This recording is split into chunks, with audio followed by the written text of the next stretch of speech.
मेहनत की फल। गांव में दो मित्र नकुल और सोहन रहते थे।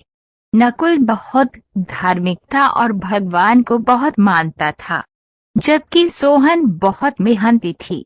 एक बार दोनों ने मिलकर 1 बीघा जमीन खरीदी, जिससे वह बहुत फसल उगाकर अपना घर बनाना चाहते थे। सोहन तो खेत में बहुत मेहनत करता, लेकिन नकुल कुछ काम नहीं करता बल्कि मंदिर में जाकर भगवान से अच्छी फसल के लिए प्रार्थना करता था। इसी तरह समय बीतता गया। कुछ समय बाद खेत की फसल पककर तैयार हो गई, जिसको दोनों ने बाजार ले जाकर बेच दिया और उनको अच्छा पैसा मिला। घर आकर सोहन ने नकुल को कहा कि इस धन का ज्यादा हिस्सा मुझे मिलेगा, क्योंकि मैंने खेत में ज्यादा मेहनत की है।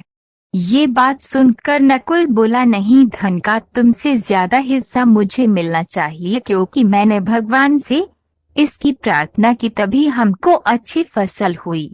भगवान के बिना कुछ संभव नहीं है।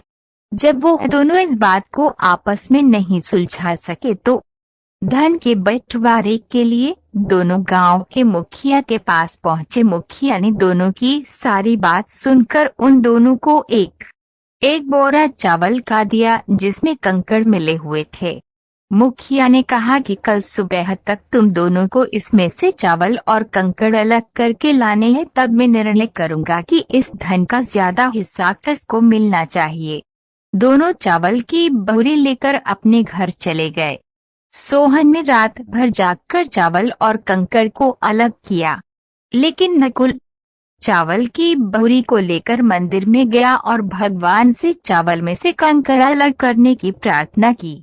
अगले दिन सुबह सोहन जितने चावल और कंकड़ अलग कर सका उसको ले जाकर मुखिया के पास गया, जिसे देखकर मुखिया खुश हुआ। नकुल वैसी की वैसी बोरी को ले जाकर मुखिया के पास गया।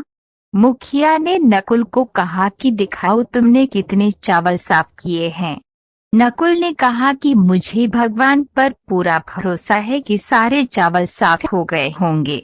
जब बोरी को खोला गया तो चावल और कंकड़ वैसे के वैसे ही थे। जमींदार ने नकुल को कहा कि भगवान भी तभी सहायता करते हैं जब तुम मेहनत करते हो। जमींदार ने धन का ज्यादा हिस्सा सोहन को दिया।